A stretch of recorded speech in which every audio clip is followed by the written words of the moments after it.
মহাষ্টমীর থালি সাজানোর জন্যে আমরা ফুলকপির তরকারি করছি। তার জন্য ফুলকপিগুলো এরকম সাইজ করে কাটা আছে, আর তার সঙ্গে আছে ডুমো ডুমো করে কিছু আলু কাটা, আর এর সাথে আমাদের ছোলার ডাল আছে। ছোলার ডালটা ডেসক্রিপশান বক্সে দেয়া আছে। ফুলকপিগুলো প্রথমে নুন জলে একটু ভাপিয়ে নিচ্ছি। জলটা ফুটে গেলে আমি 5 মিনিট জলের মধ্যে রেখে দেবো। রেখে দিয়ে জলটা ফেলে দিয়ে তুলে নেবো ফুলকপিগুলো। জলটা ফুটে গেছে। এইভাবে ফুলকপি যদি ভাপিয়ে নেওয়া যায় তাহলে কপি খেলে যাদের গ্যাসের প্রবলেম হয় সেটা কম হবে। ফুলকপিটা ভাপানো হয়ে গেছে। কড়াই 3 টেবিল চামচ সাদা তেল দিয়ে দিচ্ছি।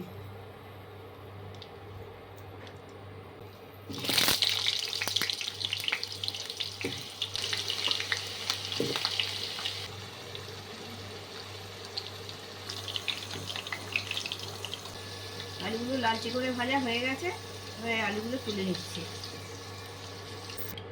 এবার ফুলকপিগুলো একটু ভেজে নিচ্ছি।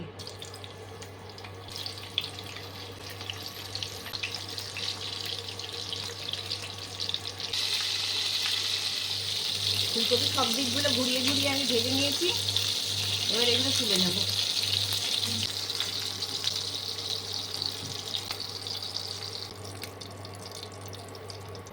ফুলকপি ভাজার তেলেতেই আমি ফোড়ন দিচ্ছি।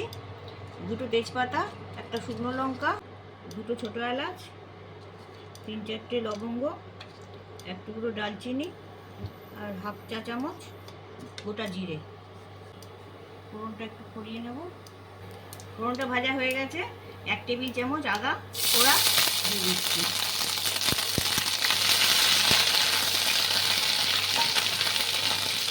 একটা বড় সাইজের টমেটো কুচনো দিয়ে দিচ্ছি। আদা আর টমেটোগুলো ভাজা হয়ে গেছে। টমেটোগুলো এখানে বেশি ম্যাশ করে দেবো না, এইগুলো একটু ভাজা ভাজা থাকবে। আর তাই আমি একটু জল দিয়ে দিচ্ছি। জল দিয়ে আমি একটু মশলা দেবো। কাশ্মীরি লঙ্কার গুঁড়ো, হলুদ গুঁড়ো, ধনে গুঁড়ো, জিরে গুঁড়ো এগুলো 1 চামচ করে আছে। আর হাফ চা চামচ লাল লঙ্কার গুঁড়ো আছে, ঝাল লঙ্কা যেটা। আর কেউ যদি বেশি ঝাল খেতে চান তাহলে ঝালটা সেই বুঝে দেবেন। এগুলো মিক্স করে দিচ্ছি।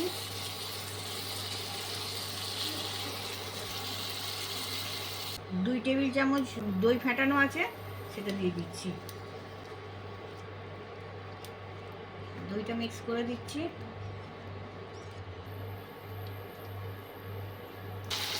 1 টেবিল চামচ চারমগজ বাটা আছে, সেটা দিয়ে দিচ্ছি। মিক্স করে দিচ্ছি। এর বদলে বাদাম বাটাও দিতে পারেন, কাজু বাদাম বাটা, চিনে বাদাম বাটা, যা হোক দেওয়া যেতে পারে। বাটি ধোয়া জলটা দিয়ে দিচ্ছি। 1 টেবিল চামচ চিনি দিচ্ছি। নুন দিচ্ছি স্বাদ মতো। মিক্স করে দেবো।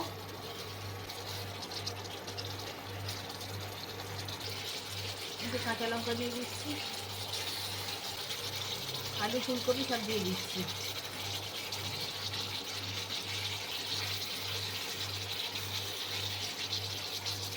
আলু কপিগুলো সেদ্ধর জন্য 1.5 কাপ মতন জল দিচ্ছি।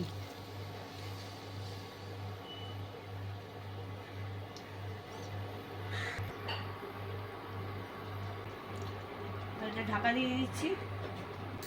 ওভেনের আঁচটাও কমিয়ে দিচ্ছি। এটা 5 মিনিট রেখে দেবো এইভাবে। 5 মিনিট পরে ঢাকনা খুলছি। চেক করবো একটু যে আলু আর ফুলকপিগুলো গলে গেছে কিনা। এখনো ঠিক মতন গলেনি। আমি আরও 5 মিনিট এটাকে রেখে দিচ্ছি। এবার আমি ঢাকনাটা দিয়ে দিচ্ছি। আরও 5 মিনিট আমি রেখে দেবো।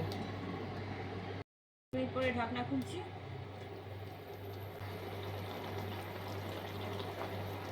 আলুগুলো গলে গেছে, কপিও গলে গেছে।